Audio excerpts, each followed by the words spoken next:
Bonjour à tous et bienvenue à ce nouveau décryptage qui aujourd'hui se préoccupe des récentes élections législatives en Allemagne et a pour articulation thématique Friedrich Merz, un leader au cœur des transformations allemandes. Si l'on doit partir du contexte politique allemand, sachez que M. Friedrich Merz, à la tête des conservateurs allemands, s'engage dans la formation d'une coalition gouvernementale suite à la victoire de son parti lors des élections législatives du 23 février 2025. Depuis 1949, les partis politiques allemands maintiennent une culture de compromis pour gouverner la République fédérale. Merz entame donc une quête d'alliés. Le 24 février, au lendemain de sa victoire, il a entamé des négociations à la fois complexes et stratégiques avec des rivaux sociaux-démocrates du SPD pour établir un nouveau gouvernement. Il convient donc d'analyser des dynamiques de coalition et comprenez d'emblée que cette analyse se concentrera sur deux axes principaux. Premièrement, nous examinerons la longue tradition des coalitions en Allemagne qui s'est ancrée dans le paysage politique depuis des décennies. Et puis deuxièmement, nous aborderons les enjeux cruciaux soulevés par les récentes élections législatives en Allemagne. Et donc, Friedrich Merz s'est fixé un délai de 2 mois. C'est un objectif, jusqu'à Pâques, pour résoudre la problématique des divergences, notamment sur des questions budgétaires entre les partis et établir un gouvernement efficace en Allemagne.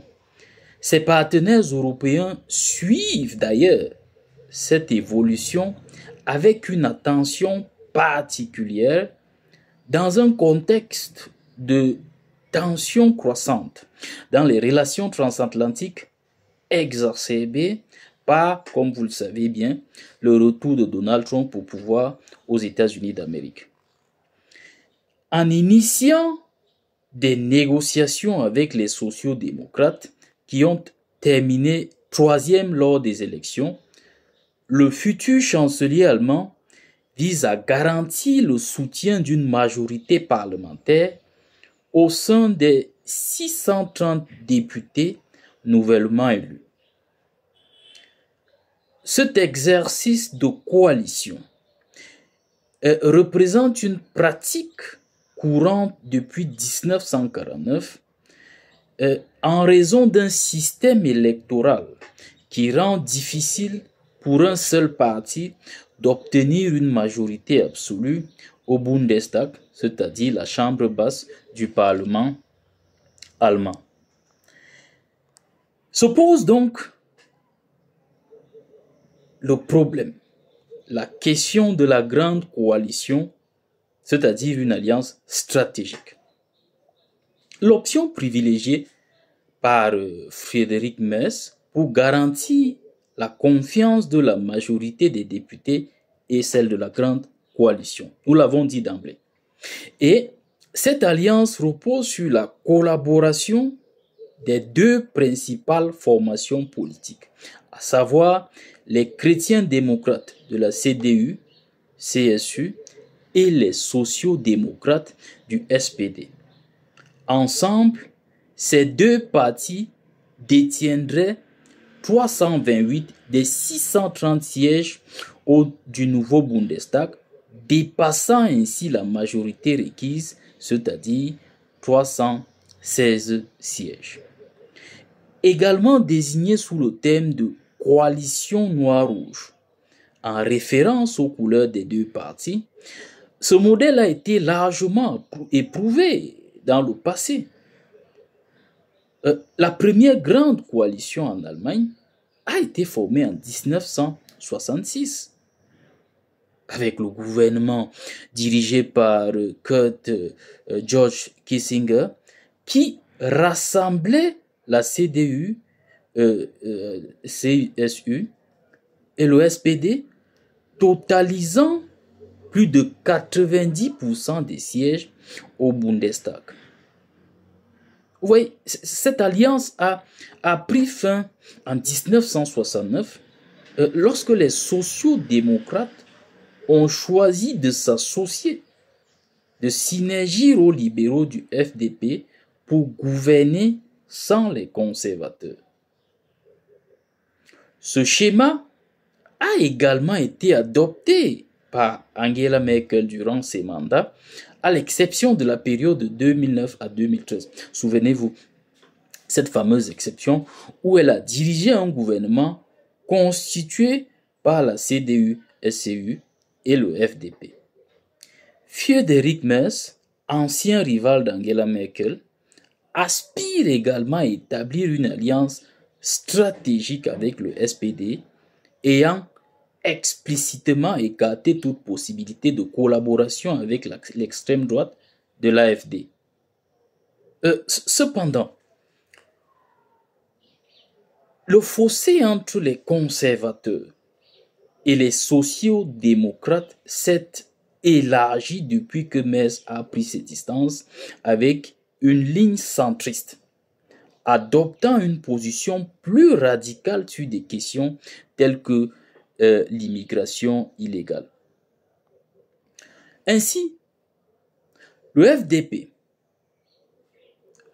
s'incarne comme étant pilier des coalitions, mais pour le cas d'espèce, écarté du Bundestag.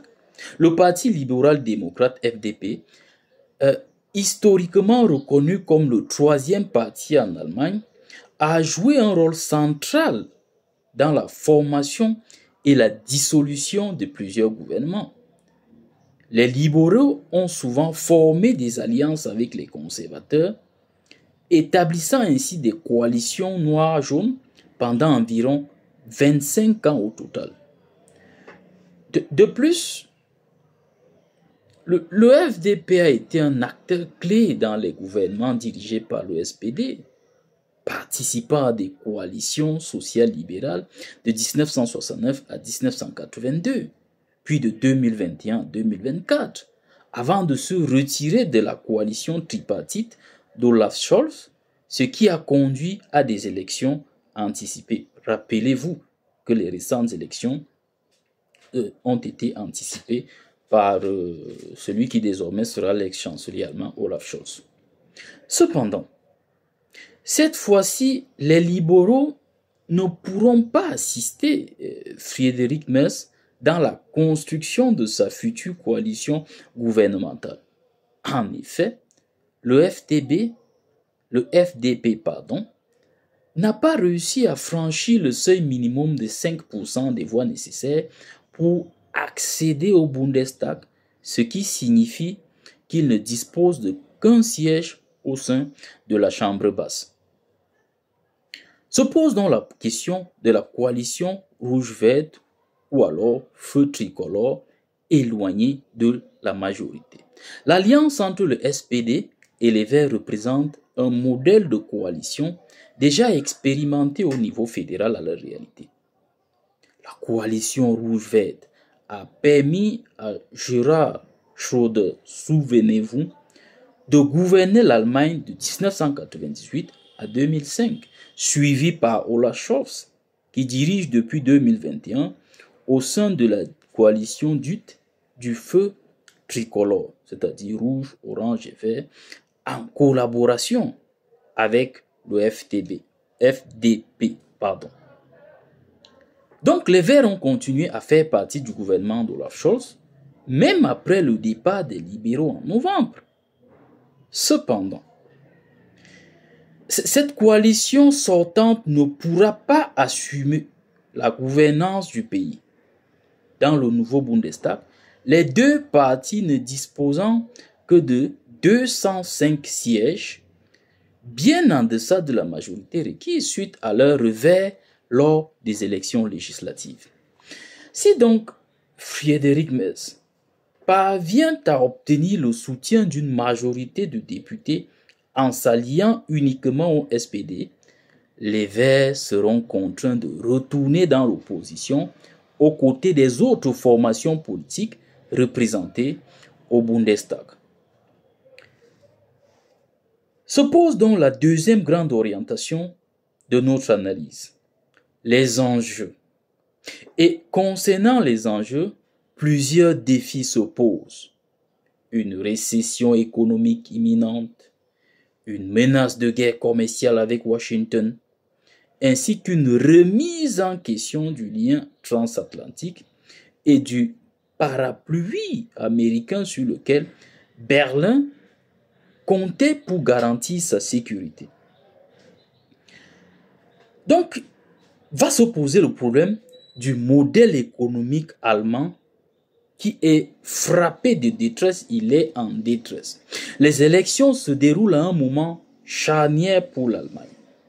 Le pays émerge de 2 années de récession. La croissance demeure stagnante, les plans sociaux se multiplient et le moral des citoyens est au plus bas. Le futur gouvernement devra donc impérativement trouver des solutions pour faire face à cette situation préoccupante. Friedrich Merz a promis des réductions d'impôts significatives. Cependant, le modèle économique allemand est en crise, avec une industrie confrontée à des coûts énergétiques excessifs, des exportations en déclin vers la Chine et potentiellement vers les États-Unis si des droits de douane sont appliqués sur les produits allemands. L'Allemagne fait également face à un sous-investissement massif tant dans ses infrastructures que dans sa défense. Le nouveau gouvernement aura une tâche colossale, surtout avec l'extrême droite qui pourrait atteindre un score beaucoup historique lors de ce scrutin. En cas d'échec, dans les années à venir, beaucoup redoutent les législatives en 2029. Se pose donc la question de l'impact, l'autre grand enjeu de ces élections législatives en Allemagne. Quel impact sur le couple franco-allemand? Eh bien, sachez que Friedrich Merz, en tant que favori pour le poste de chancelier, a exprimé durant sa campagne son souhait de revitaliser le couple franco-allemand en lui redonnant toute son importance. Voyez-vous, cet ardent pro-européen a critiqué son prédécesseur Olaf Scholz ainsi qu'Angela Merkel pour avoir, selon lui, négligé le rapport crucial avec Paris. Il aspire ainsi redonner au couple franco-allemand un rôle moteur dans la construction européenne.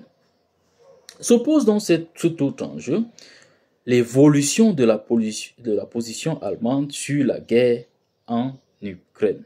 Et s'agissant de la guerre en Ukraine, rappelons que Friedrich Merz a plaidé pour un soutien accru. Il a exprimé son approbation pour la livraison des missiles Taurus aux Ukrainiens, permettant des frappes à longue portée. Cependant, il y a une certaine cohérence, une convergence avec les positions de son désormais prédécesseur Olaf Scholz. Il estime qu'il est trop tôt pour discuter de l'envoi de troupes européennes afin de garantir un cessez-le-feu. Selon lui, la guerre en Ukraine ne se conclura pas avec des soldats allemands, mais uniquement grâce à une armée ukrainienne capable de se défendre. Ainsi, le dernier enjeu que nous voudrions aborder, c'est celui de la remise en question de la politique migratoire allemande. Et ça, c'est une question. Y aura-t-il remise en question? Le 13 février, à 10 jours du scrutin, un attentat islamiste, souvenez-vous, a eu lieu à Munich, perpétré par un demandeur d'asile afghan. Cette série d'attaques a placé la sécurité et l'immigration au cœur de la campagne, favorisant l'ascension de l'AfD. Frédéric Merz a axé une partie significative de sa campagne sur le thème de l'immigration, plaidant pour un renforcement des contrôles aux frontières déjà initié par l'actuel chancelier Olaf Scholz. Il propose que les migrants sans titre de séjour soient retenus aux frontières dans des centres fermés. Nous vous sommes infiniment reconnaissants de nous avoir suivis pour cette analyse.